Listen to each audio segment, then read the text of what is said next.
유기농산물 생산을 위한 사용 가능한 물질 중에서 소변을 제외한 사람 배설물을 퇴비로 사용하기 위해서는 가로 안에 알맞는 조건은 뭐냐. 고온 50도 이상의 고온에서는 사람의 배설물은 7일 이상 발효를 시켜야 됩니다. 50도 이상 고온에서. 하지만 저온, 낮은 온도에서는 6개월 이상 자연 발효를 시킬 경우에 유기농업에서 사용할 수 있는 허용 자재에 해당이 됩니다. 두 번째, 다음 복에서 토양의 안정도와 보수력이 큰 순서대로 나열하시오. 보수력, 물을 간직하는 능력이 보수력입니다. 입자가 작을수록 점토 함량이 높을수록 입자가 작기 때문에 물을 간직하는 능력이 높죠. 그래서 이거 보면 식토, 점토 함량이 높죠. 그 다음에 식양토, 양토, 사양토, 사토 이런 순서입니다. 이 같은 문제는 매번 출제될 확률이 높습니다. 꼭 기억을 해 주시기 바랍니다. 윤작의 효과를 세 가지만 쓰시오. 돌려짓기 효과. 돌려짓게 되면 똑같은 작물을 연작을 하지 않기 때문에 지력의 유지 또는 정진을 시킬 수가 있고 병해충이나 잡초를 줄여드는 효과가 있고 기지현상 여러 가지 식물의 나쁜 영향을 작물의 나쁜 영향을 방지하는 회피하는 이런 효과들이 있습니다. 이외에도 여러 가지가 있죠.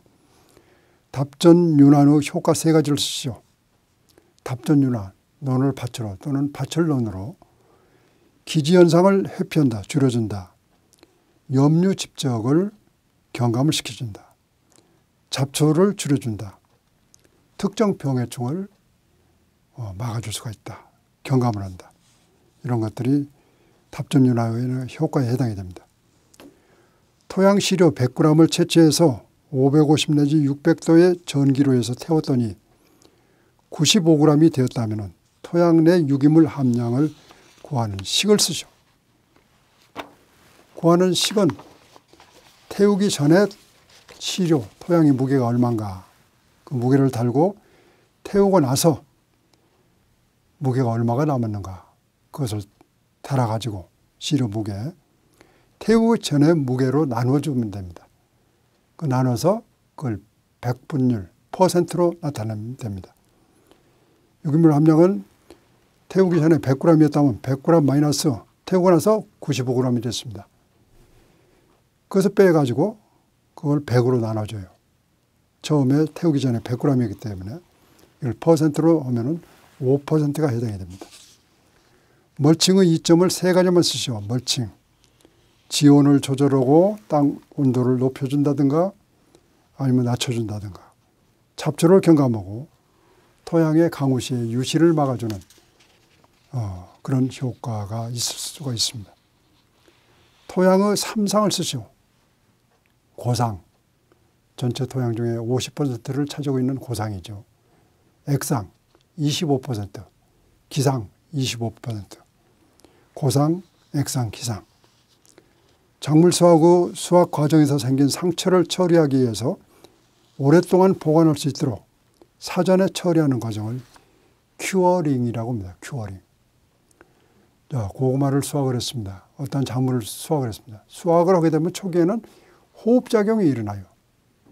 그래서 수확할 때 난 상처, 고구마의 상처, 그 부위로 여러 가지 호흡작용에서 온도가 높아지게 돼요. 그래서 거기에 병해충, 세균 이런 것들이 침투가 되면은 바로 썩어서 물로 썩는 그 실패, 저장의 그 한 단면이 될 수가 있습니다. 따라서 일정 기간 온도와 습도를 유지해서 이걸 상처를 아물게 하는 기간, 이걸 큐어링 작업이라고 얘기를 합니다. 큐어링. 토양에 심지 않고 인공으로 온도, 습도, 영양 공급을 조절하는 재배 방법을 수경재배 또는 양액재배라고 얘기를 하죠. 일반 농가와 유기축산물 인증 기준에 따라서 생산 판매하기 위해서 유기축산물 인증받는 절차가 필요합니다. 유기축산물, 유기농산물 같은 경우는 유기농산물 인증이 되겠지만 여기에서 주어진 양식에서는 유기축산을 인증받기 위하기 때문에 유기축산물 인증이 되겠습니다. 11번 토양의 유기물을 유지 보존하기 위한 방법으로 세 가지를 쓰시오. 유기물, 토양 계량제를 시용을 한다. 토양을 유지 보존하는 방법 중에 토양 피복 또는 멀칭 재배를 한다. 그럼 유실이 적어지겠죠. 콩가작물을 재배하는 것도 한 가지 수단이 되겠습니다. 유기재배 시 생물학적 방제 방법 중에서 해충과 그에 알맞는 천적을 이어보시오. 응애는 칠레 일이 응애, 일이 응애이기 때문에 이건 천적에 해당이 됩니다. 진딧물은 무당벌레, 그 다음에 총채벌레는 애꽃노린재, 이런 것을 갖다 천적으로 이용하게 되면은 총채벌레도 막을 수가 있고, 칠레 일이 응애는 응애를 줄일 수가 있고, 진딧물은 무당벌레가 포식성 천적에 해당이 되기 때문에 잡아먹습니다. 페로몬을 이용한 방제의 예시를 두 가지만 쓰시오. 페로몬은 성페로몬, 벌레가, 해충이 좋아하는 암컷에서 발생하는 페로몬, 그 향기를 갖다가 인위적으로 공급해 주면은 순나방이 여기에 몰려들어 가지고 교미를 하지 못하고 교란을 일으킵니다. 이걸 유기농업에서 쓸 수가 있죠.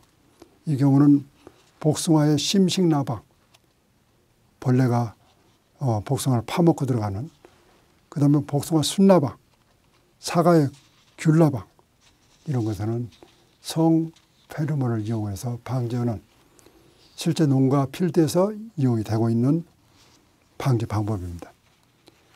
과수원의 잡초 발생 억제를 위해서 초생 재배에 적당한 작물을 두 개만 고르시오. 화이트 클로버, 키가 낮기 때문에 과수원하고 경합이 되질 않습니다.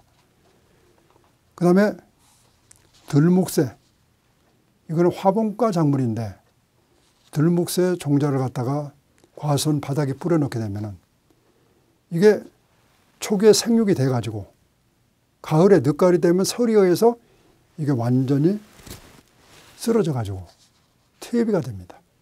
그래서 여기에 절 맞는 것은 화이트 크로버하고 들묵새. 화이트 크로버는 질소를 고정하기 때문에 토지를 유지 보존하는 데 도움이 되겠죠. 보기에 콩가작물에서 질소 고정 능력이 높은 순서대로 나열하시오. 상당히 어려운 문제가 되겠죠. 질소가 높은 거. 알팔파는 10알당 22kg의 질소 고정 능력이 있습니다. 화이트 크로버는 11.8, 대두 콩은 11.3, 헤어리 배치가 약 9kg. 가장 좋은 것은 알팔파. 하지만 알팔파는 비교적 염기성, 알칼리성 토양에서 재배가 되기 때문에 우리나라는 토양의 산도하고 잘 맞지가 않아서 실용화는 되지 않고 있습니다. 하지만 학술적으로, 이론적으로는 알팔파가 콩가 작물 중에서 질소 고정력이 높은 작물 중에 하나입니다.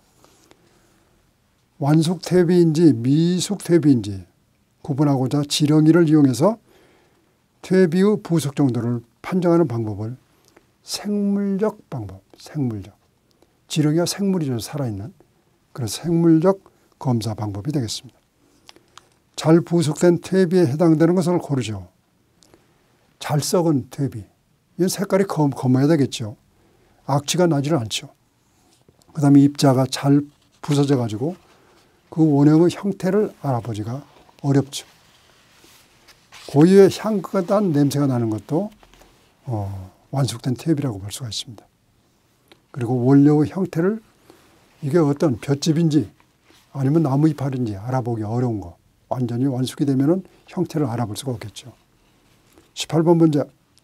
완숙 퇴비는 40 내지 50%의 수분 함량일 때 손으로 꼭 쥐면은 물기를 거의 느낄 수가 없고 손을 떼면은 묻었던 부스러기가 떨어질 때 그때는 40 내지 50%.